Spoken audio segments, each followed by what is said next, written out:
Disco X on the line, just as I suspected. No one really gets over me. I'm unaffected. Why would you try to ever put me second? You're just another groupie to me.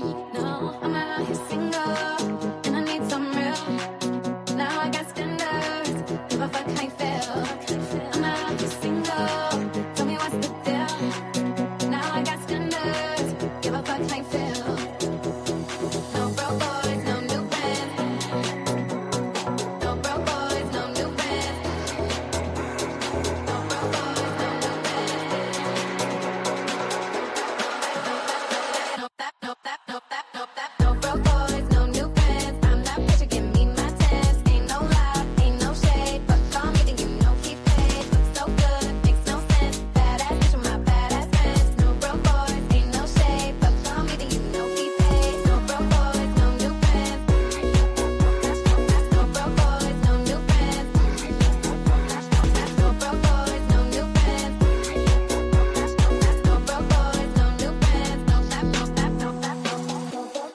What's going on, everybody? Happy Monday. Welcome to the Betting News Network. This is your afternoon Betspresso. Excited to have you with us across all the platforms. You're watching us on YouTube, on Twitch, RNX. Thanks for stopping by.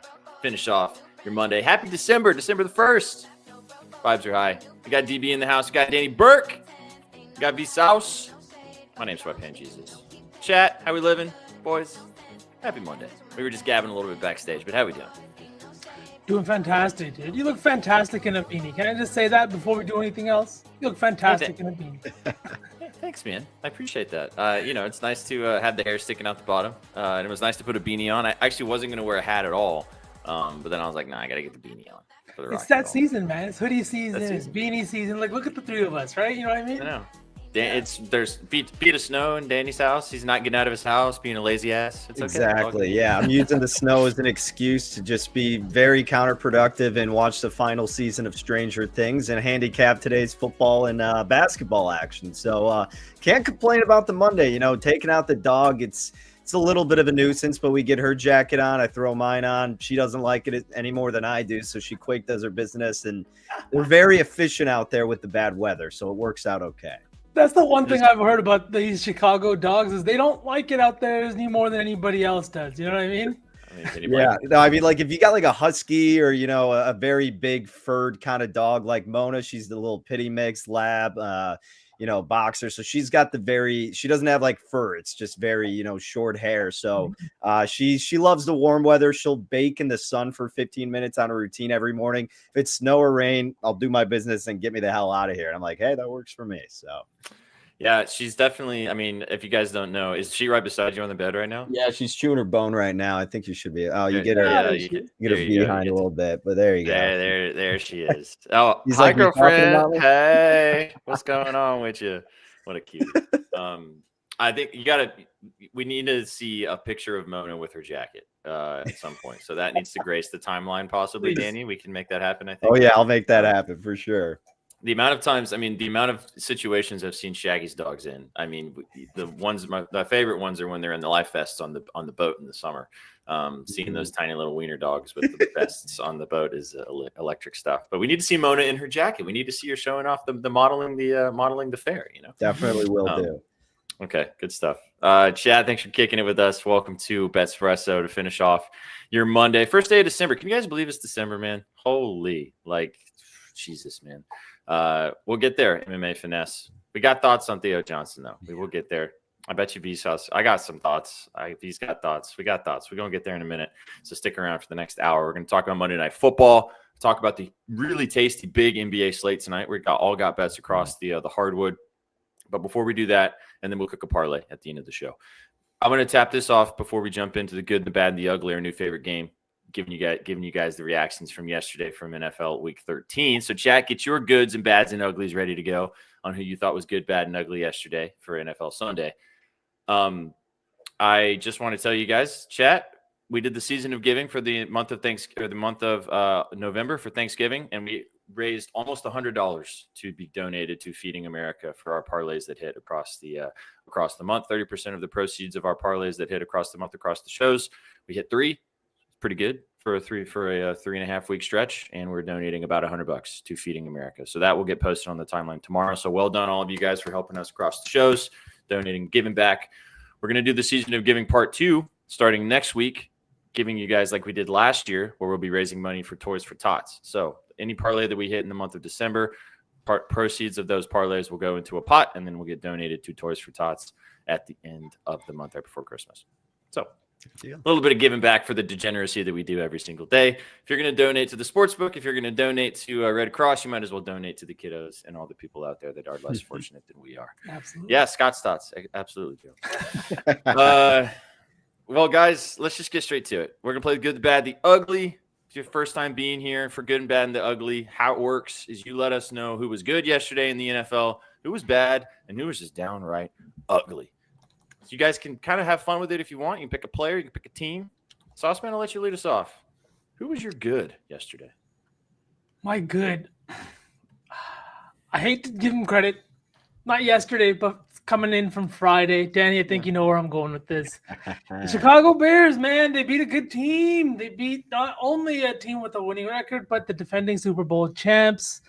The Bears. And I hate that you put the Bears. That makes it worse for some reason. I don't know why. But Caleb's been good. He hasn't been the best, and I will definitely continue to shit on him for the things he hasn't done well, a.k.a. completion percentage, a.k.a. making the right throws and the right reads. He missed Rome on a couple easy ones last week as well. But again, Ben Johnson has this entire locker room believing in everything that they're doing. Everything that is going on in Chicago is going right, which I don't think that fans are used to. I'm myself as a hater, I'm not used to seeing Ben Johnson on the timeline and feeling good about it. I hated that so much. I felt so icky. But the Bears are good. The Bears are good. And they're getting healthy on the defensive side. Maybe, Danny, you want to add to that a little bit? First, I was going to say clip that. Let's save that. We're going to need that saved. A minute talked of Vsauce talking nice about your team. Yeah, for sure. It also is hilarious because I had the Bears under my good, and I literally have it typed out, "Da Bears," the same way. So I'm glad that SPJ wrote that in there. Yeah, I mean, we might as well piggyback off of this. Look, the criticisms of Caleb, you're absolutely right. The thing is, he's making the right plays when it matters most. Is that sustainable? For the time being, it has been. Will it be if they consistently play better teams and then the postseason? Probably not. And Ben Johnson's the first to address that low completion percentage in the missed throws. It certainly was a tougher day to throw the ball, but you don't really want to lean on those excuses when he misses a throw to Rome in the end zone. Now, as bad of a throw as that was, Rome was completely committed to staying in the end zone. He could have helped out a little bit running toward it. And I'm not trying to defend Caleb completely on that. It was a bad throw. Don't get me wrong, but he could have gotten a little help.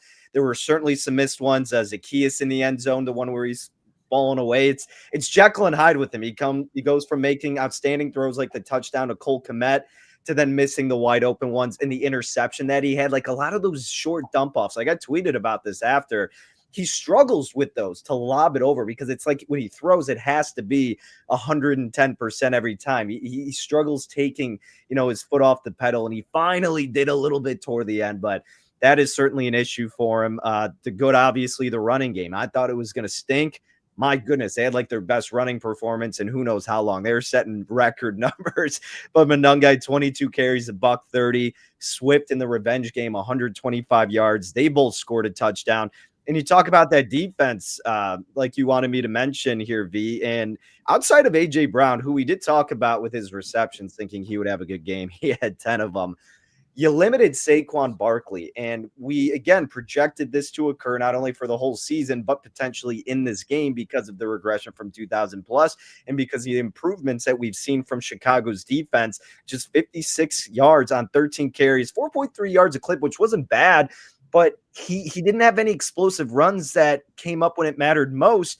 And then the biggest thing is just the turnovers keep piling on. When they create turnovers, they win games. They solve the touch push like Dennis Allen alluded to doing in the beginning of the week. And then he had another outstanding interception from the league's leading turnover squad. So I don't know. It's remarkable how they keep doing this. I didn't think they're going to be able to create any turnovers, V. But they blew my mind. They impressed me. Not only that they were just fighting, but they were just pummeling them. And then they held on when shit was about to hit the fan. Like they could have done the most Bears thing. And I was talking to you guys about it, but then they still overcame it. Like it's tough to process as someone who's dealt with such a crap team for so long. Yeah. And before we move on, I just need Chad to know that I asked Danny what the number was or what Caleb needs to do for everyone in Chicago to start painting the nails. And a number was set. It wasn't a number of wins. One playoff win. One playoff win. Yeah. And the nails are getting painted. Now, I think that, honestly, on behalf of fans of all football teams everywhere, that the men in Chicago are already late. That the nails should have been painted after they were number one in the NFC yesterday. But it's okay. We'll give them till one playoff win. We'll see you guys in the postseason. I just hope I don't have to root for the Bears against the Packers in the first round. Oh, gee. Well, CV, this is a scary thing. It's like we are at the highest of highs right as we are entering our craziest game of the year. I mean, obviously going against Philly was crazy, but nothing beats a Bears-Packers game, especially from my perspective when it's at Lambeau Field. Last time they were there, it was the Cairo Santos game-winning kick. So this is going to be an insane game, man. I cannot wait. It's going to be fun to watch you guys go head-to-head this weekend. Also, little birdie told me that Danny would be taking the tarp off if the Bears win in Lambeau. Yeah, I don't know if I ever confirmed that, but I certainly didn't deny. If Danny takes his tarp off. We'll get 100 subs if that happens. Just saying. Yeah, if we get 100 subs, then I'll do it. Oh, see, there it is. So the Bears also have to Bears win. So. Yeah, the Bears win. No, that's too much. That's asking too much. That's where we draw the line. I think we're gonna lose subs if I take my shirt off. That's the issue. That's exactly what happened when I grittied.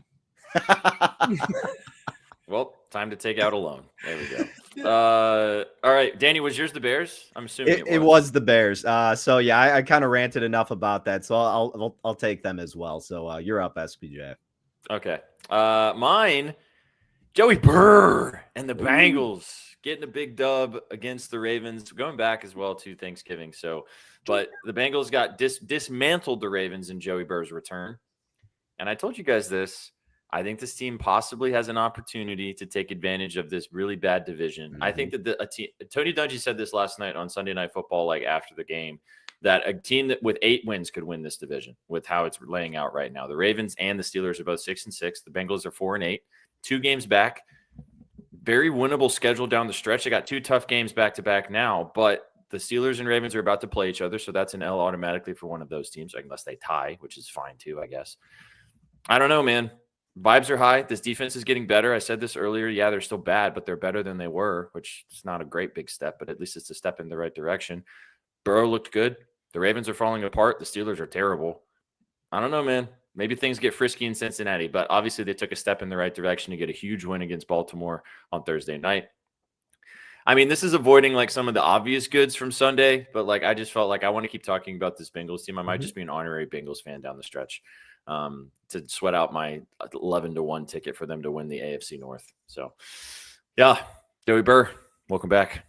All right, I'll go first on the bad, and then we'll kind of round robin this, or we'll snake this bad boy. Kind of sticking with that division, dude. The Steelers, lads. I don't know if you guys watched that game yesterday in that second window against the Bills front to back, but I kind of had that one on full screen while the red zone was on the other. This team is in absolute shambles right now. They got no pressure on Josh Allen playing two backup tackles. Aaron Rodgers looks hurt and obviously was very as Aaron Rodgers can be, was very disappointed in these receivers and the way that they were understanding protections. They've lost 5 of their last 7 games, and they are just in free fall mode right now in this division. This kind of leans in a little bit to the fact that I want them to kind of fall apart because of the Bengals, but you can't deny they were terrible yesterday. So I think they were really bad. They missed an opportunity to kind of stick around at the top of this division. They've really pissed it away, and I don't know if it's going to get any better, especially with their schedule down the stretch. So I'm worried about this team. Maybe we finally see Mike Tomlin's era in Pittsburgh finally finish. I love Mike Tomlin. I would love for him to come. And if he leaves Pittsburgh, which, these things happen, marriages end, and these, coaches go and coach somewhere else, and it's fantastic. I'm sure there would be 10 teams that would be lining up to want to get Mike Tomlin in a room and head coach that football team. The Tennessee Titans would be a great suggestion, just saying. But I just think that maybe it's getting to the point where the time might be up. He's the longest tenured head coach in the NFL. Maybe it's time to move on. So we'll see. But they were bad yesterday. I kind of agree with that, SPJ. Not to pile on too much of the Steelers here, but I know that you can blame Rodgers for blaming his receivers. You can say that he doesn't want to take any of the blame. But I went back and I saw someone that analyzed the tape, and you can see that he's making checks at the line, and that guys like John Smith are missing the play. A guy like DK and Metcalf on the I think it was their first red zone trip where they had to end up settling for 3. That was something where they weren't communicating, or they weren't on the same page. And that's something that I think, you can blame the receivers or you could blame Aaron Rodgers, but it's also a coaching issue, right? Like you said, they got no pressure despite the no Spencer Brown and no Deion Dawkins, both almost all pro tackles. What are we doing here now, right? You can't protect Aaron Rodgers. You can't get pressure on the opposing quarterback. And you are paying almost like, it feels like $1 billion to your secondary for them to be the worst secondary in the NFL. What are we doing? They also got gashed on the ground yesterday. Yeah. They gave up the most rushing yards at their home stadium in the history of the franchise yesterday. Yeah. James Cook went crazy, which I had Josh Allen's passing yards, and I was sad, but I was like, you know what? It doesn't matter because they're just getting dominated in the other part of this game. So sometimes coaches need a new place or like a new system. Like Andy Reid went to the Chiefs after getting fired from the Eagles. Yeah. Yeah, Cook had 144 rushing yards, 32 carries, 249 total rushing yards. I almost used the Bills as my good, but I couldn't pass up the Bears, obviously. But this was a huge win for Buffalo, as bad of a loss as it was for Pittsburgh.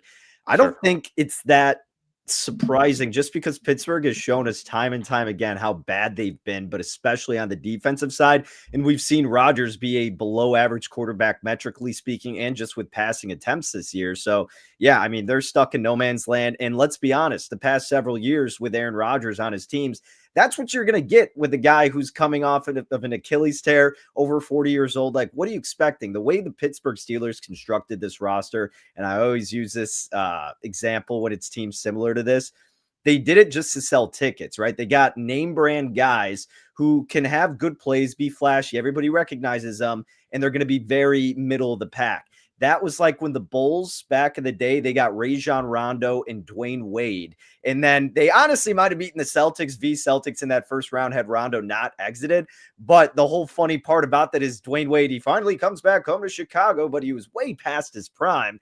And then you had Jimmy Butler, it was clearly just to put butts in the seat. And it was like, this is a waste of a year, and ended up being kind of exciting. But the point is, like, that's exactly what it felt like with the guys they got in their secondary. Yeah. Just to say, our friend JJ does come on our show every once in a while. Not today. He will be with us on Sunday, though. But he did want us to have some shows pop up on his timeline. So thanks for being here. We go live every day. JJ does stop by and hang out with us. Not going to have him on today, but thanks for tuning in. Stick around. We're going to talk a lot of sports. So hope you enjoy the show. DB, who's your bad? You know who my bad is. Cam Ward and the Tennessee Titans. Oh, yay. They screwed me on 2 bets, man. I don't want to be the guy complaining about closing line value, but I think I had one of the better bets of the year on Cam Ward over his rushing yards, 8.5. It closed at like 15.5 or something like that in some books. And even with his passing yards, I got some CLV on there. Didn't matter. And look, that happens all the time when we bet props early, so it's really not that big of a deal. But It was just infuriating how a guy who the last 2 games rushed for 30 plus yards and vocally expressed how he's going to utilize that aspect of his game, and you were trailing, had no offense anywhere else, just refused to use his feet. Like, what the hell are we doing? And then passing wise, he did complete over like 63% of his throws, but at only 3.7 yards a catch. I mean, my goodness, it looked like a D1 team, just like the really good D1 team. If you think what would happen if you put him up against an NFL team, and that would be the result, just throws of less than 5 yards, very short completions, get nothing whatsoever. I mean, that was just a pitiful performance. And I know they've been bad, and I know that you've dealt with these frustrations, but SPJ, I went out of my way to watch this game because I had 2 bets there and I felt so good about them. So I got the full hate yourself experience from watching your Tennessee Titans that you endure every single week. And man, I just went to bed grateful to be a Bears fan this year. Asterisks, we'll see what happens this weekend. Yeah. But I'm glad that I'm out of that territory with my team, because holy crap, that stunk, especially in a game we thought they'd do well. Division opponent, bad secondary. Take over from here. No, it was I felt really bad on the fact that we talked about it all week. I like that you like them too. I think V kind of I don't know how V felt about it. He was at least kind of letting me talk about them a little bit. And I've tried to not talk about them a lot this season because they've just been putrid for a large portion. To be fair for Cam Ward, this team just is terrible. Like the offensive coordinator's awful. The way that they scheme up plays, it was really good for a couple of weeks. It seemed like they were making some strides, especially against some bad defenses. And then you have and this, to be honest with you, Danny, of all the games I've watched over the last like 2 or 3 years as a Tennessee Titans fan, this was one of the worst ones. Of course. They were awful. And I mean, the Jags were fine. Like they were okay, but like they were just, it was so bad of a watch, man. It was awful. Thank God Shig got his yards because that was my bet in this game. But yeah, it's a terrible franchise. I also, just to put a cherry on top of this, and we'll let V talk, I had to watch Marcus Mariota, former Titans player, throw to maybe a guy who we brought in because of the A.J. Brown trade and drafted Treylon Burks, who didn't do jack shit for the Tennessee Titans for 3 seasons, make one of the catches of the year on Sunday Night Football, which was awesome to watch. They also have Jeremy McNichols on that team, who's a productive player for the Commanders last night, who was also a Tennessee Titans player. You have all these Tennessee Titans across the NFL. You got Kevin Byard. You know Kevin Byard well. He's leading the NFL in interceptions right now. The former mayor of Murfreesboro. Yeah. It's a terrible time to be a Titans fan. I'm sorry that I subjected you. Although you subjected yourself, to be fair. I did not peer pressure you whatsoever. No. But yeah, they were terrible yesterday. Just awful. So, yeah, just because you said his name. Marcus Mariota fucking balled yesterday, man. So like in overtime, penalty. Fuck it, doesn't matter. Penalty doesn't matter. We're 3 yards from the touchdown. First down, nope. Second down, nope. Third down, nope. Fourth down. My God, man. My God. That was so sad. I texted it last night that regardless of how you feel about Marcus Mariota, which is what V mispronounced his name. It's Mariota. Mariota. I saw that. Mariota. Leviota. It's Brad Pitt from Inglourious Bastards, and it's like how Chris Collinsworth is pronouncing. Lamy. Yeah, he's just always been a gamer. Left it all out on the field, regardless, even in his later days. So sad. He looked so sad after the game, right? And I just want to know, what did Alex look like sweating that game out last night? Because he's, how about them donkeys? But how did you really feel sweating out Marcus Mariota? We had 3 of the best catches of the year. I mean, that Puka one was arguably, I think it was better than Treylon Burks. Don't get me wrong, Burks was great. But Puka had to snag it this way, tipped off the arm, and still brought it back. And then Brock Bowers was insane too. I mean, geez. Bowers was nicer to me because it cashed my yards bet too. Which is really fucking nice. That's also great. All right, what's your bad sauce, man? Man, there's a bunch to pick from this week. I even initially had the Ravens until you kind of talked about them with the Bengals. But honestly, the Falcons. The Falcons are a team that came into this year with a ton of hope. Their defense got so much better than they did last year. All of a sudden, they were getting pressure to the QB. They were able to stop the run. Secondary was like good. So much hope, and I get it. Injuries suck. Drake London spent some time out of games, and then with this Michael Penix injury, but at no point were they ever even really in the hunt for the postseason. That 30-0 loss to the Panthers earlier this year. I know the Panthers are a good team, but to get blanked is kind of crazy. And then you're looking at the sidelines. Maybe it's Raheem Morris, maybe it's whatever. And then I'm just seeing so many Falcons fans on the timeline that are bringing things to my attention that makes this so much uglier. Like the coaches that were looked at and talked to when they made the Raheem Morris hiring. I think Vrabel was one of the guys that was talked about. I just don't know. The guys that went before Penix in the draft, there's just so many different things. The guys that went before Pitts in the draft. This entire team, the organization for the last 4 to 5 years has just been ugly. And this year, despite not being terrible, they've just been terrible. Yeah. Yeah. Hard to disagree. For the sake of time, do you have an ugly for us as well? Yeah. The Broncos were ugly yesterday, and the Broncos have won ugly every fucking game. That's it. They're good. They're good. But like I said last week, I can't remember who it was. You can be good, but be ugly. They win ugly.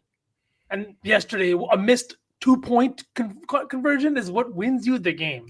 Come on. They've won a lot of games like that this year. They fall into wins. Bunch. They got the benefit of some fortunate penalties as well, I will say. Yeah. Yeah. All right. Well, Danny, I'll jump the line because that's my ugly. Go ahead. That's my ugly. The referees, the zebras in the NFL right now are just downright atrocious and terrible. Terrible. I don't even know if that's how you spell referees. I'm so mad right now. The refereeing across the entire NFL. This is a humongous problem that needs to get fixed. First of all, the NFL in this needs to nut up, and they need to hire referees that are in-house referees so they don't have to have other jobs. These guys have other jobs, guys. They don't even get to do this as their full-time gig. They have other things that they're doing on a weekly basis. The second part of this is we've talked about this. We watched so many plays yesterday. I watched a lot of the Titans games, but across the entire NFL, there were some egregious fouls that were called, flags. And a lot of these plays are quote unquote not reviewable, or they're in the last 2 minutes, or whatever it may be, whatever rule you want to throw out there for these plays that are non-reviewable. We have gotten to the point now in the NFL where they have the technology that they are expediting reviews. They are having New York call the referees and change the call. They had a guy yesterday throw a flag, and before he even finished making the call, they changed it in his ear and said, no, actually, that's not a foul. And they changed it and said, okay, actually, there's no foul. If you can do that, every play, even the plays in the big time situations, if you can have a situation where you can look at a play like the Marcus Mariota play yesterday, where he got sacked in the backfield, where it looked like he got sacked. But what actually happened was his knee went down. He ran for 15 yards, but then they said his knee went down. But if you watch the replay, he got whip tackled. He got tripped. Mm-hmm. He got tripped by like the leg of the defensive lineman. If it takes you 5 seconds, and this is as consumers of the NFL and watchers of the game, we can see that because they're showing it. We would have no problem, regardless of if that's reviewable or not by the rules, for you to go out and say, well, this is what we saw, that the guy was down. However, there was a foul on the play, which would then be a 15-yard penalty, and then we'd move on. I don't think there would be a single NFL fan that would complain about that in that situation, because that is just how it should be. They need to change these rules. They need to adjust how replay assist is used. They need to adjust those situations to where, I don't want to say everything is reviewable from a coaching perspective, but if they're going to look at every single play and we can see the highlights, it's got to change. There's too much money on the line. These are billion-dollar corporations. It's done. They need to just – Pandora's box has been opened. Just get to the point where everything can be looked at by virtual referees and then fix the things that need to be fixed. Yeah, it's never going to be a perfect operation. That much needs to be accepted, but it's an absolute embarrassment from the standpoint of that specific play, to where Mariota makes an incredible effort after getting tripped, but he still stays alive and he picks up all those yards. And it's like, no, on second thought, yeah, you were sacked. Oh, but there's also blatant tripping, so we're also going to throw that. Just completely ignore it. Like, it just makes no sense. Like, if it's something where you're skipping over one area to look at another, I mean, it needs to be included. And if it's that obvious, that's what the replay is for. It was just a complete shot yourself in the foot type of moment for the NFL reviewing system and officiating with that play specifically. And it happens all the time. And they just flat out embarrass themselves with it.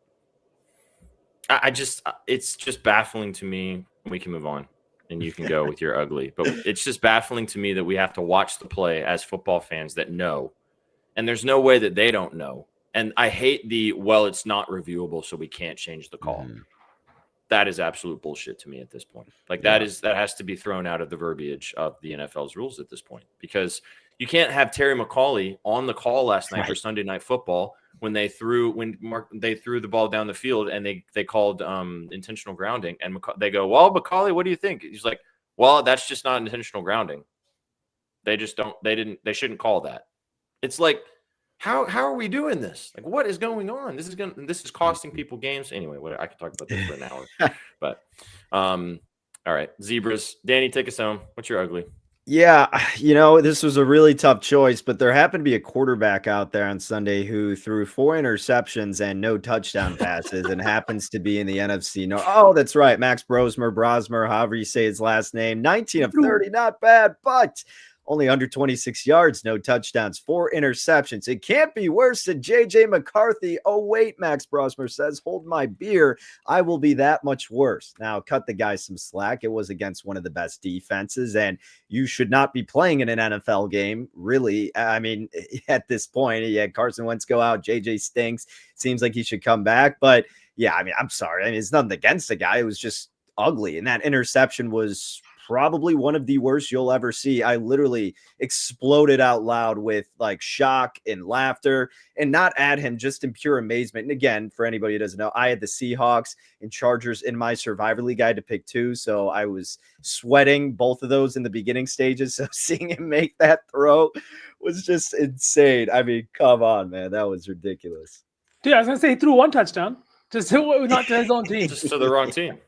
He actually had good reads. His throws were just all over the place. Like, I'll give him a little bit of credit. Yeah, it seems there was a like meme McCarthy's that was going to be back. It was the Vikings QB room, and then it was just a bunch of clowns sitting in a classroom.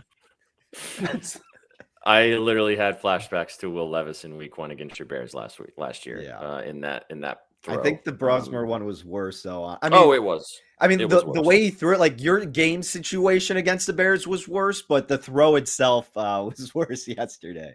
Yeah, because he wasn't even trying. Like, there was no throw there. Like at least Levis, because Jordan Love did this too. Last year actually at the Rams, about 6 yards from his own end zone. Actually, not on the other side. So I don't know which one's worse. But at least those two were trying to throw to somebody. Brosmer was about to face plant. They had Ricky trying to play. That's pretty much what it was. Yeah. I mean, he's an undrafted rookie. Like, so what did we really expect? He's had some stuff on tape that was fine, but like, and it's one of the best defenses in the NFL. So it was always up against him. We don't have time to go into this deeply. We've talked about this kind of in passing a couple of times. I think this might be curtains, man, for Jay Jettas up in Minnesota, man. We clown guys who are like these diva receivers. Justin Jefferson is the least diva receiver. He should be the most diva receiver, and I don't think anybody would blame him whatsoever. I mean, you cannot waste 100%. Your talent and career up in Minnesota right now if they have no plan at quarterback. No. 5,000%.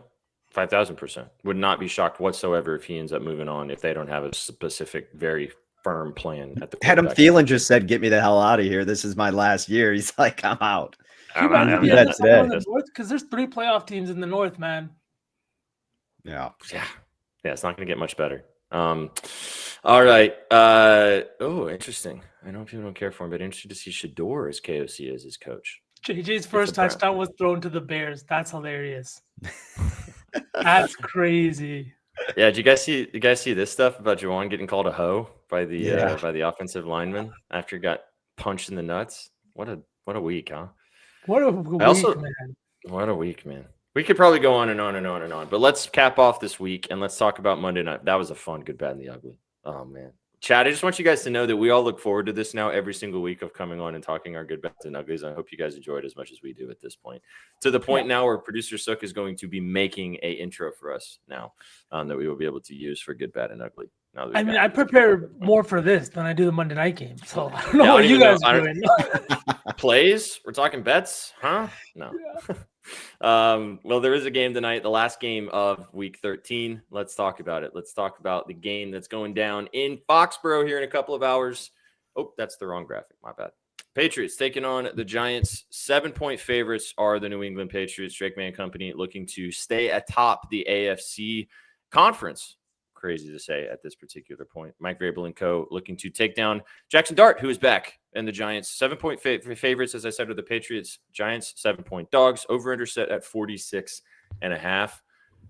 I mean, we talked about all the different trends and stuff earlier today on any given wager. The line is actually bumped up to 7.5 in most places. You are getting that extra hook if you like that, which will definitely come into play here. Sauceman, I know you wrote about this game. Danny and I talked about it a little earlier, so I'll let you lead us off here. What are we kind of thinking just from an overall perspective? Do you lean with the Giants kind of sticking around with Dart coming back from the injury, or do you think the Pats are just going to continue to absolutely roll?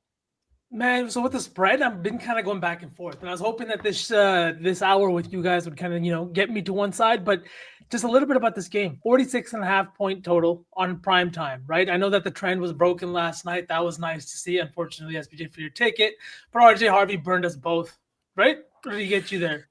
No, he burned me too. Yeah. I mean, Danny knows this after drafting Broncos running backs. Yeah, Sean Payton, eat it, man. But anyways, we're going back to this game. This game looks like it could be fun. 46.5-point total, and two teams that don't play each other maybe every single year, but do have a bit of a rivalry just because of these storied Super Bowl meetings. This is the latest iteration of this rivalry, and I think, honestly, they've got the QBs of the future. I think this is going to be a fun rivalry for the next few years to watch. Whether they meet in the Super Bowl or not, I think Jackson Dart is going to be the guy for the New York Giants. I was honestly a little bit surprised to see him coming back this year with only 2-10 record. I don't know if I would do it or not, but I guess you do want to get some reps with him. With Drake May, they're the only team with 10 wins. He can solidify his MVP case today against a really bad defense, but a defense that just fired their defensive coordinator. And I don't know if you guys saw this, but guys like Dexy and everybody else were all smiles after he got canned. And I think a lot of it, we've seen it during the year. They're calling out plays after the game. They're questioning their coach. You can hear them yelling in the tunnels. A lot of their defense, despite the big names, like, you cannot be 32nd in the NFL in rush yards allowed when you have Dexter Lawrence, Abdul Carter, and Brian Burns up on the fucking front line. It doesn't make any sense. They're not getting pressure to the QB, so what are they doing? I'm excited to see what changes today, if anything, but I think this is going to be a fun game where we see some points and two big men on both sides I'm liking, but I'll get into that in a sec. What are you guys liking? Can I just add one remark? Maybe you meant this, maybe you didn't fully. You said Drake May can solidify his MVP with like a good performance. Are you out on Stafford because of what happened yesterday? He's still a favorite. No. I think he is still very much in contention. I've talked about this in the timeline. There's every single week we see a QB's like case get flamed. Now there's still a lot of football left to be played, but the latest victim was Stafford, right? Like Jordan Love played great for like 2 games and they lost to the Browns. Then we saw Josh Allen go 4-0 and then lose 4 of his next 5 games. Mahomes, same thing.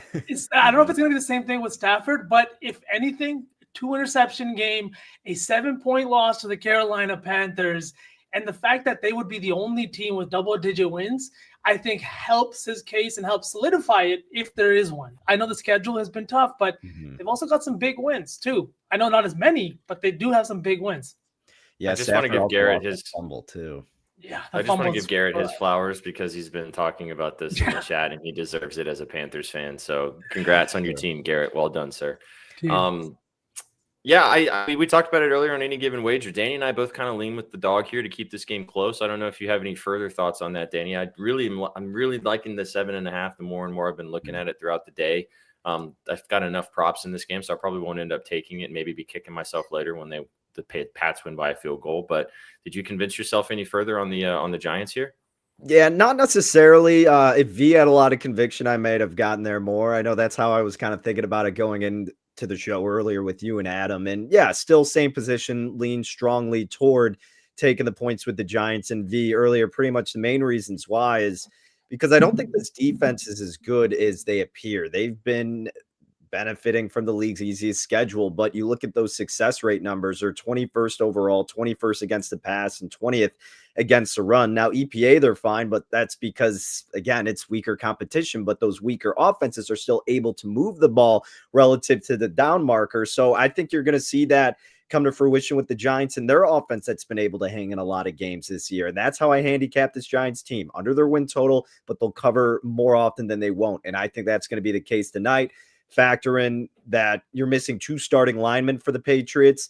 The Giants maybe get a boost defensively because they fired their DC, Shane Bowen, and now you got Charlie Bullen, the outside linebackers coach, stepping up. And the Patriots have the worst red zone defense in the NFL. Now, the Giants are only 1 slot ahead, but still, people are talking about that a lot with New England and their defensive flaws. And I think that could be on display to a certain degree tonight, to the sense of the Giants being able to keep it within the number. I lean toward the under, but not under 47. If it was over, then I'd probably play it. Colder game, but nothing else too crazy with the weather conditions outside of that. Yeah, I was going to say that too. It's a cold game tonight at Foxborough, but it's not going to be like a lot of wind, maybe a little bit of snow, but even that, I don't think too much. And everything you said, Danny, I think that this red zone defense is what has been holding the Patriots back. And I think the fact that a lot of their running offensive stats, yes, they have been good. But if you also look at last week, they gave up the biggest game they've given up, and that was to Chase Brown, right? They're also a team that I think hasn't really, like you said, faced the best schedule. So teams haven't been really running on them because teams aren't playing with the lead. This isn't a situation where teams, like even in their close games, they're still putting up points. We saw the Falcons game, right? We saw what they did to the Carolina Panthers. None of these teams have been in a position to really run the ball or run it heavily against the Patriots either. I do think that this is a spot where Jackson Dart can kind of take advantage of that. He's been very mobile and just kind of getting in and out of the pocket. I think that this is also a defensive line we've seen struggle with mobile QBs. But I'm looking at one of the pass catchers. SPJ, you want to start it off with him? Talk about him a little bit on the Giants side? I think we're both on him. Yeah, sure. Before we can talk about Theo Johnson first. I'm on Theo Johnson, his 29.5 receiving yards. He's one of Dart's most trusty targets, second most in targets on this team. He's hit this in 3 straight games, and when he has hit this, he has soared over as well into the 70s in the last 2 of the last 3 games as well. Now, a couple of those were with Jameis Winston, so you got to factor that in as well. But the Patriots are actually 25th in the NFL to receiving yards allowed to the tight end position. So even though their defense, and as Danny said, the competition level from this defense that they've had to deal with is pretty laughable if you look at the offenses they faced. So you can't really put that too much into stock here. But I think that Johnson's going to be able to get open. I think that he's going to be able to. He's a nice yak tight end as well, even though he's a little bit of a bigger body. Obviously, I see you have a little bit of a different angle, but I really like Theo in this spot. I think the line was 32.5 when I looked earlier, so it's up a couple yards. I think it's still a nice spot there too. I did ladder it to 40 and some lottos and stuff like that as well. I think he has an opportunity to have a nice night tonight in Foxborough. So you want to talk about maybe how he takes advantage of the worst red zone defense in the NFL, like Danny just mentioned? That's exactly what I'd love to do. Theo Johnson to get in the end zone at plus 290. This is a guy who had 3 touchdowns against man coverage in the week that Jackson Dart was available. This is a guy who is a very big body. Oh no. He made it so he is a very big body though. So that works really well. I'm rooting for this angle. Again, I always give at least one mention to my fantasy team. I got Wandale and Theo in a close heated battle tonight, so I'll be rooting for Theo. Oh, wow. Is that why you kind of secretly want the Giants to keep this game relatively close, is because you have both of those guys? But here's the thing. I don't even need them to, because I'd rather them trail, honestly, to pad the stats a tad bit. So fair enough. You want to finish your sell job? We heard you last time. He's got a big body. Chat was loving it.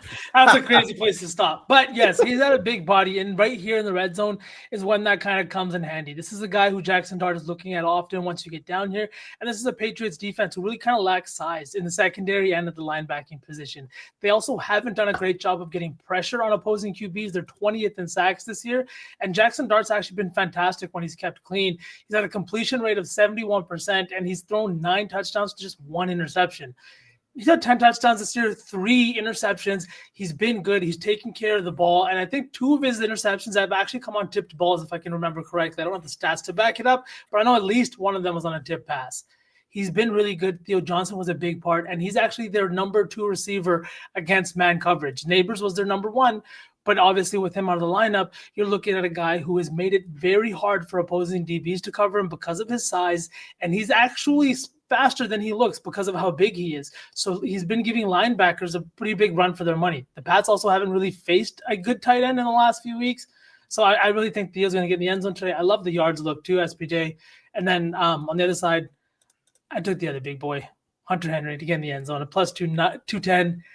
30% target share in the red zone, a 36% first read target share. And like Danny said, they rank just ahead of the Patriots in red zone defense. So give me Hunter Henry to get in the end zone at plus 210. Yeah, we were looking at Hunter Henry. His receptions was 3.5, and that seemed pretty low. So I'd be shocked if he doesn't get his like he has in seemingly the most recent games they've been playing. I think he's got like 16 targets or something, or somewhere around there the last 2 games. So if it is going to be close, he should be getting a lot of looks. I might as well. Do you want to go ahead, SPJ, add to that? No, we can talk about Dart now. We both have bets on Dart. Yeah, so that's what I was going to go into. Yeah, go ahead. Take your Dart angle, and I'll talk about him after you. Yeah, for sure. So the play that I've got, one of the 2, Jackson Dart V over 18.5 completions, minus $1.15. I laid it out earlier. This New England defense, a tad bit overrated, 21st in success rate. They're also 21st in dropback success rate. They are also 21st in opponent completion percentage. Quarterbacks completing 66% of their throws. Opponents are getting 22 completions per game. 9 opposing QBs have gone over this mark. And Dart's only gone over it 3 times, but a lot of their offense is circulated with him scrambling or Scadaboo scrambling, and their defense has been so bad they haven't really had enough time of possession to where he's throwing more. But if they're kind of trying to limit his damage potentially, then maybe they try to contain him in the pocket, shorter, safer passes. If you're the Patriots, you're probably fine with that as well. What do you want to just contain? Is Wan'Dale Robinson beating you deep? So, play some kind of zone scheme there and just let the middle to shorter grounds open. And in general, I just think from the game script standpoint, they're going to be trailing and throwing more, and it's a vulnerable secondary to do it against. So 18.5 seems very low. I think he gets to about 20, 21 in this game. So I really like this prop approach with Dart over 18.5 completions tonight. Yeah, I like it a lot. I end up, and I want to just shout this out from earlier. We'll answer a couple of those questions in the chat, so those are some good ones, and we'll get there in just a second. Jackson Dart's rushing yards line is now 25.5. It's dropped down since what we had earlier. I got it at 28.5, and I also got his touchdown at plus 320. Now, it is well documented at this point that they have come out and kind of said that they don't want him to run too much because they want to protect him from another concussion. Yeah, I think that's fine and dandy to say that. But I think that this guy's going to get out there again, and I do think that he's going to scramble some and make some plays with his legs. So you can get a better line than I did. The 25.5 is out there. I'm seeing 27.5 also exists. But, I mean, I got the 28.5, so I'll just sell that to you guys. And I like the touchdown as well. We've seen what Jackson Dart can do. I just don't think you can take that dog out of him completely. So I like him to get the job done with his legs. Just to answer this question from Zell Pressure, I talked about this earlier on Any Given Wager with Pop Douglas. I like this a lot. The 13.5. He's hit this in 8 straight games. If you like this, Zell, I would just ladder it. Take it up to 20, 25, 30. He usually gets it on one big play. So you will be sweating this out for the entire game and hoping he gets one catch. But when he does, he usually gets over the 13.5 line. So definitely a good shout for sure on that one as well. And Danny, do you want to touch on Wan'Dale before we move on?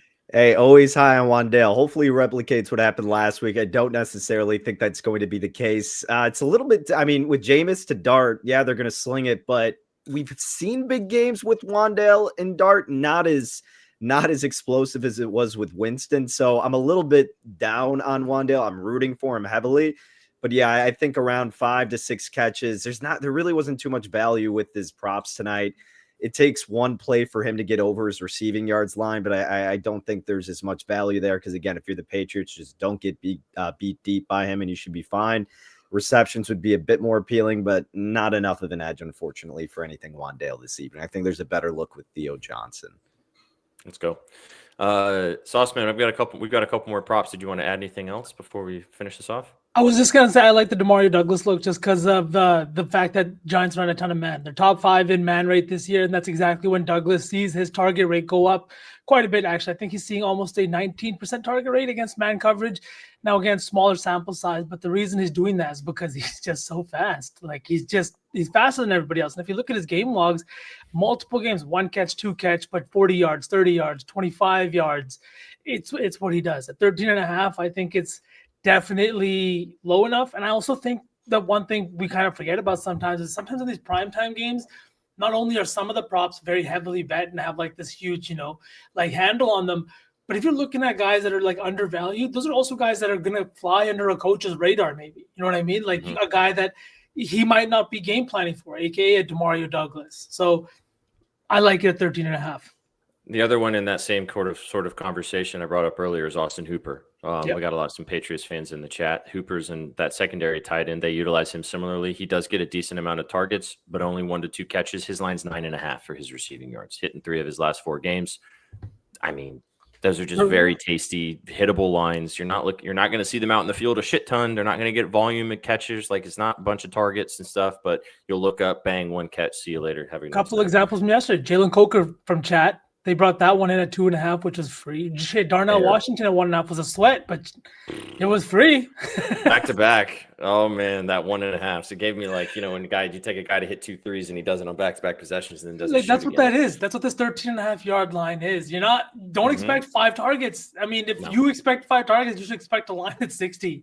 Yeah, exactly. All right, let's cap this off talking football, and then we'll swing and talk basketball. Danny and I both have bets from the rushing perspective on the Patriots side of things. The Giants have the worst rushing defense in the NFL. Danny's going the chalky route. I'm going a little bit different. You want to lead us off, my man? Yeah, it is definitely. It's probably going to be like the most bet prop. So I feel a little worse about it as we go on. But look, if he's going to play the way the Patriots should play him, he should be able to get over this, given the Giants give up the most yards per carry at 5.9. That's gone to 7.5 the last 3 games, 11.9 last week against the Lions. Granted, that's because Gibbs exploded, but still they're dead last in rush EPA, rush success rate allowed. 9 opposing tailbacks have gone over this against the Giants. Henderson's averaging 4.7 yards per carry. He's gotten 10 plus each of his last 5 games. I know that the efficiency dipped a little bit the last 2 games against the Jets and the Bengals, 2 bad defenses, but with this colder weather, if they're playing with a lead, Henderson still should be able to get about 75 plus in this game. So this line is also dipped kind of like the dart one you were talking about. Obviously, the offensive lineman missing does not help. But Henderson, again, if they are going to utilize him as an RB1, he should be able to eclipse this mark this evening. It's like we traded places. We Freaky Friday because I'm usually the guy taking the chalky or star player guy, and you're usually the guy taking the backup or the other guy in the other situation. Because I'm going with the other guy. Give me a Stevenson, Ramondre, over 24.5 rushing yards. Exactly the same sell job as Danny just gave you, except the other running back. This line's actually creeped up a little bit, 26, 27.5, depending on where you're shopping. I just went for the lower line. I think both guys can hit. This is a terrible rushing defense. If the Patriots do get a lead in this game, they are going to just pound the rock. But we've seen Josh McDaniels.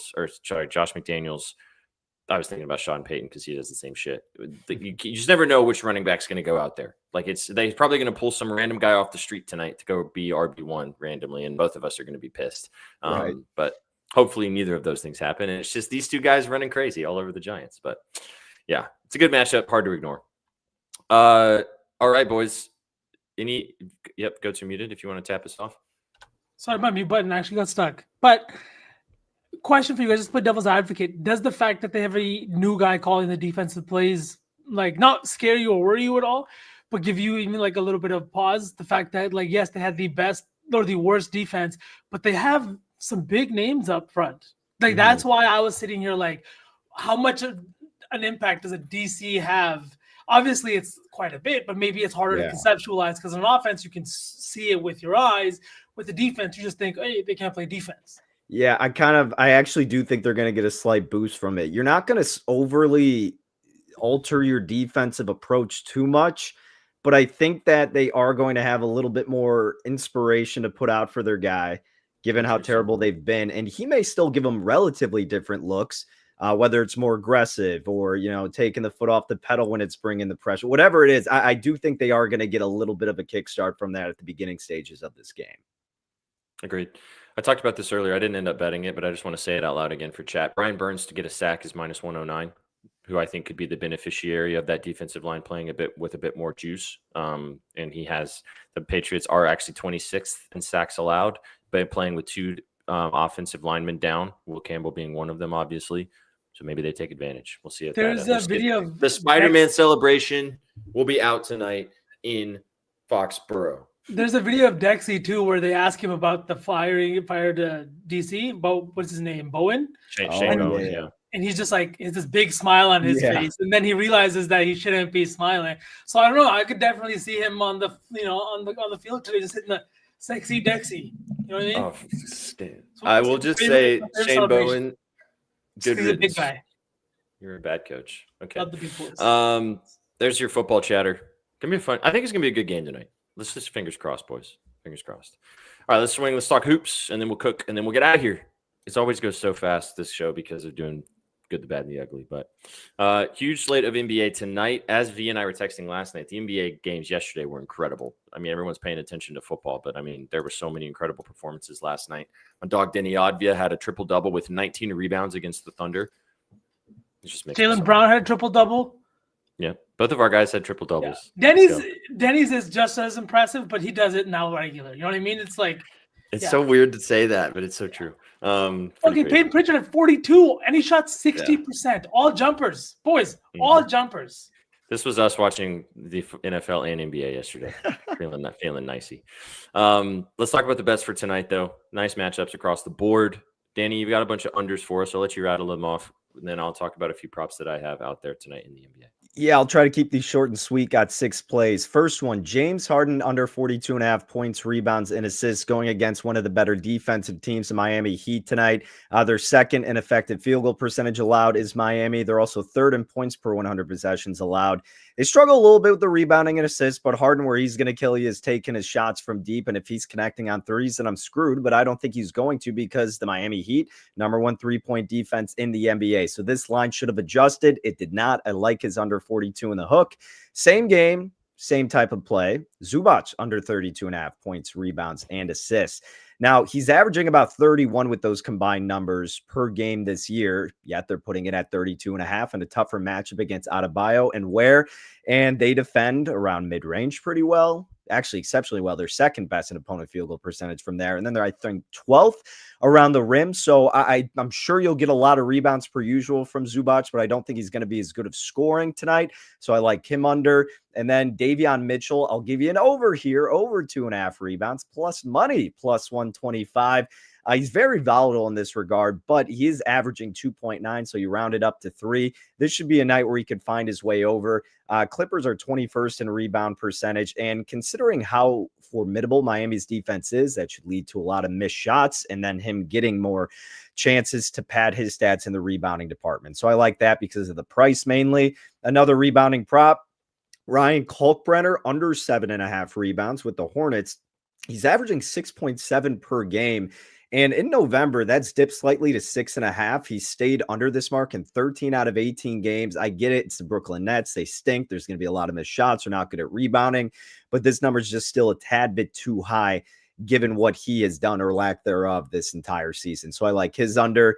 Another rebound, Şengün under 9.5 boards. He stayed under this the past 4 games. It's actually been a really low mark. Now, I don't think he stays as low as about 5 to 6 like we've seen as of late, but I do think his numbers should adjust to either the 9.5 should have been more chalky toward the under. I got it minus $1.15, or 8.5 with some plus money toward the under. I still think would have been an appropriate look.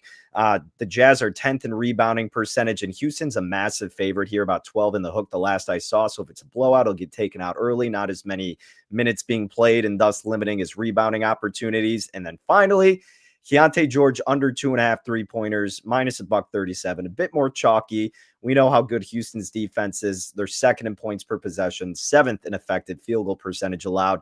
36% of his shot attempts come from beyond the perimeter. He's making only 33% of them. They're 8th in opponent 3-point field goal percentage is Houston, allowing opponents to make just 35%. So I like him to stay under 2.5 triples tonight. He also had a terrible game against Houston in their last game. Yeah. I mean, like, what was he doing? And I've really liked watching George so far to start the season, but goodness gracious. Danny also wrote about all these props at bettingnews.com. You can go check him out if you want to read a little more of the scribs about all the things that he just mentioned. I will tell you, dude, the Harden scares the shit out of me. That one is scary with how good he's been back in Miami too. But yeah, I get it. You've been sharp on him too. He might have been out last night. It might just help. You know what I mean? You never know. Right. Sunday night. I've heard Sunday night they got specials and shit. I'm sure that there's exactly Sunday night football's on. I'm just saying. You think that the team was just like in bed by 9? I don't. Probably not. Probably not. They're out with CD and George Pickens having some fun. All right, these are my props that I have for you guys. I'll keep it short and sweet too. Tyler Hero in that Miami game, speaking of, over 20.5 points. I got this line last night. It has moved up to 21.5. I still think it's too low. He's had 24, 29, and 24 in his first 3 games back from injury. As we discussed, taking on the Clippers, not a great defensive team right now. And Tyler Hero has absolutely cooked the Clippers when he has played them, 31 and 32 in back-to-back games against this team last season. I think Hero is back, and I'm really interested to see how that continues to play out for the Miami Heat. But I really like his points. If you want to go that direction, like I said, I got a better number at 20.5. Sauceman, this one's for you. Going to the Steel City. We're going to the Motor City.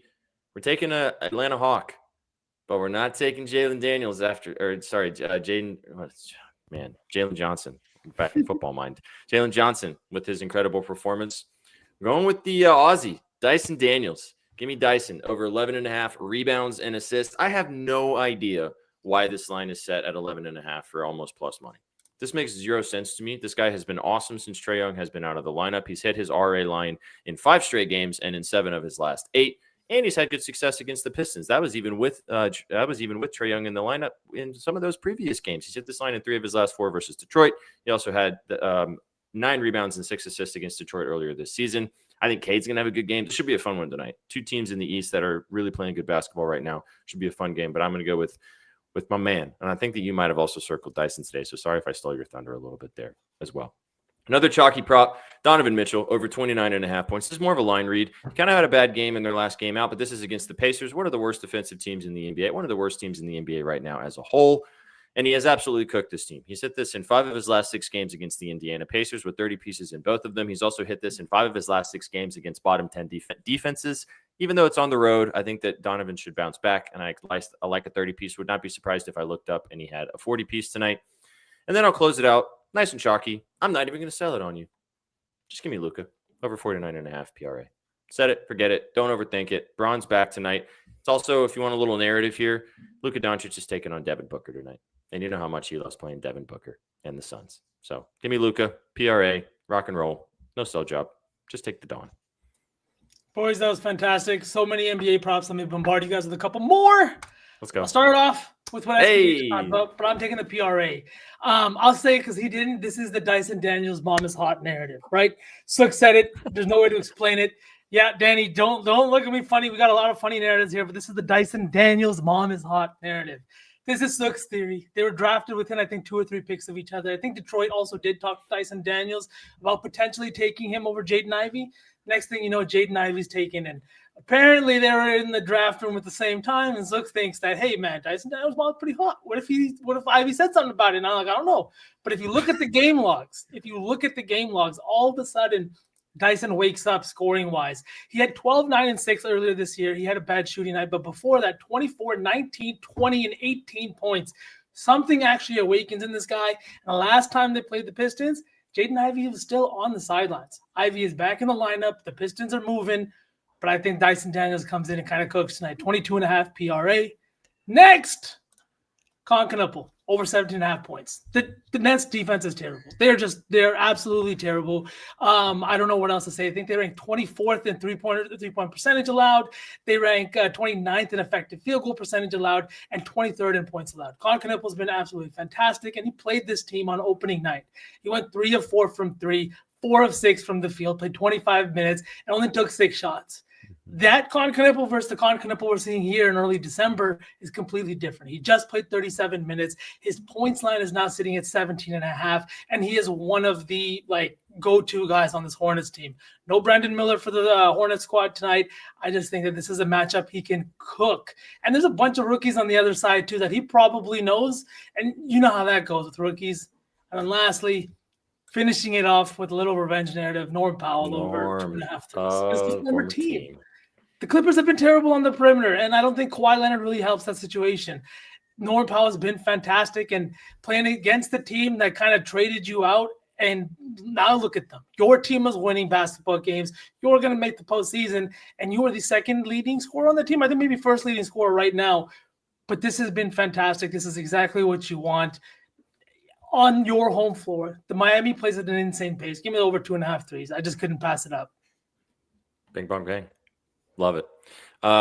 Just answer this just from preliminarily looking real quick. Like it, 15.5 was the line, 14, 15 plus, a little juice. Looks comfortable hitting 3 straight games versus the Brooklyn Nets. As Sauceman said, not great defensively. He is also in the starting lineup now with did they just move Brandon Miller to the bench, or is he's just nursing that shoulder thing again? Yeah, I think maybe he's coming off the bench playing limited minutes.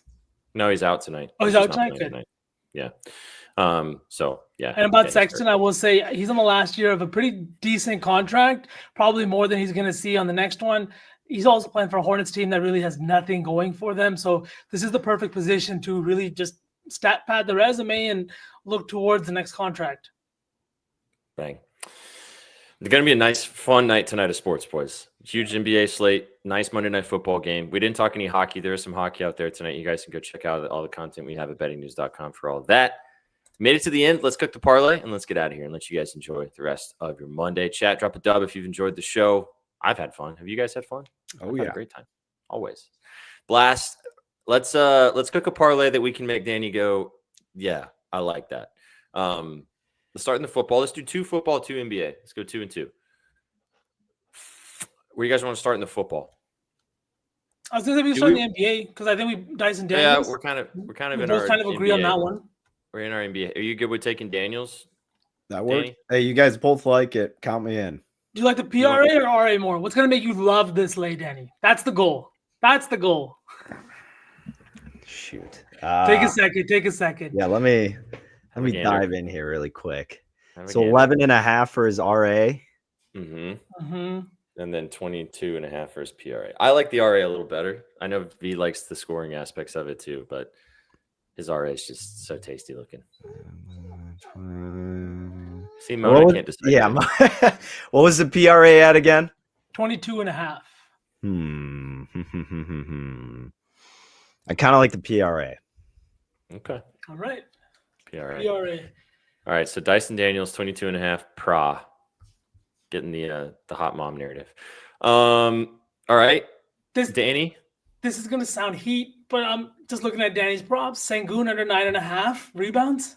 I know it's tough, but like that game looks like it could get out of hand a little bit with the Jazz. I dig it. I like it. Or did you say something? No, I like it. No, I thought Danny said or. I would do that one or the Kalkbrenner. I didn't, but those would be my two, I'd probably say. So whatever you guys feel confident about works with me. Let's take the Sengun one. Let's just fade the Jazz. That team is so frisky, yet they are also just so bad too. KD's also back as well. He's probably going to steal some rebounds down there too. Second half back-to-back too, because if it gets out of hand, they'll hit the bench a lot faster. The Google machine been busy. It's funny. All right, let's swing to football. Man, we all like Theo. He's been close, JoJo. I do. I'm down. I was going to say Theo yards. 29.5. Let's be safe. Not take the touchdown. 29.5. Trying to take Theo, Danny? Let's do it. Okay. Theo Johnson receiving yards. Let me see what let's take, this is up to 34.5. Let's take 30 plus, cut the hook. Yeah. Minus 160 now. All right. Last leg. Do you guys want to take the Giants and the points? Is that gross? Are you able to do the dark completions one? Do they let you do that? That's my favorite play of the day, but if you guys aren't as confident, no issues. No, I'm down. Can we do his yards if we can't do the completions? Do you not like the yards, Danny? I don't mind his yards, like 200 plus. He's also top 5 in deep ball rate. Like, I know it's a smaller sample size, but like the kid likes to go deep. I would say, yeah, I don't mind that. I'd honestly at this point, especially with what V was saying, I'd probably lean more toward Ramondre than the Travion one. Like that would just be classic for what seems like it would be the obvious play to not hit in the parlay. So I don't hate that. Ramondre Stevenson's rushing yards. We would have one leg on each side then. Okay, man. I don't know. SPJ doesn't seem that confident in Ramondre. I got money on him, man. He doesn't seem that confident in his own play. You know what I mean? There might be a problem. I love it. I just am surprised that we're going to put Ramondre Stevenson in 2025 in a parlay. Yeah, either that or, the dart passing yards works for me too. No, let's go Ramondre. That was what you felt good about. I think Shaq can get behind it. 27. Hunter Henry touchdown. No, I'm just kidding. I don't know who wants that. That's dirty dog. It'll be in my parlay. That's fine. We're also going to just take we're going to take Ramondre's regular line and we're going to take Theo Johnson's regular line because they got super juiced and it's like 3 more yards. So let's see here. I'm not scared. Not at all. Nice, Kurt. All right. So Theo Johnson, 34.5 receiving yards. Ramondre Stevenson, 27.5 rushing yards. Dyson Daniels, over 22.5 PRA. Sengun, under chat, 9.5 rebounds. So you got Ramondre at 26. You had 24.5, didn't you? I got 25 plus earlier. Yeah. It's up 3 yards. Damn. I know. Well, I hope it doesn't matter. Let's find out. This will be fun. Plus 967. You know, it's in there. Plus 967. That's your Betspresso for 2 basketball plays, 2 Monday Night Football plays. Taylor with us, chat. Have some fun tonight. You don't have to if you don't want to. It's your money. Bet responsibly. But we gave you guys a bunch of plays. Lots on the NBA, bunch of straights in the football game tonight. Real quick before we sign off, boys, who wins this game? Patriots barely. Yeah, Patriots, but they don't cover the number. Man, how crazy would it be? I don't think Adam would show up to work on Thursday if the Pats lose tonight.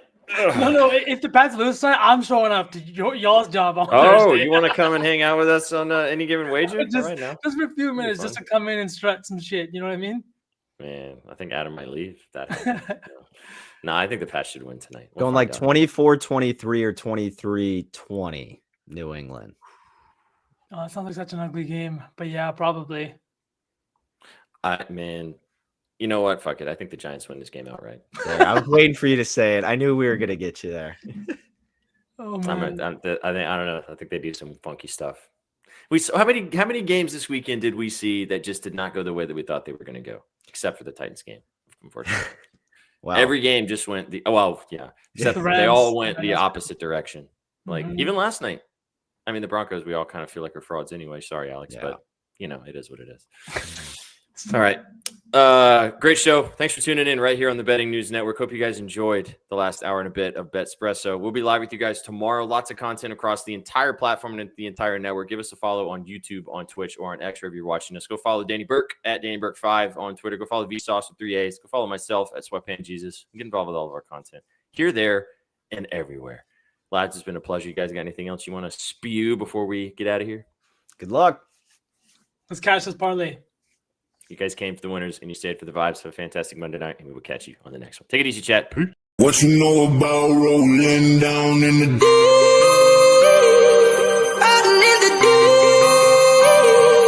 down in the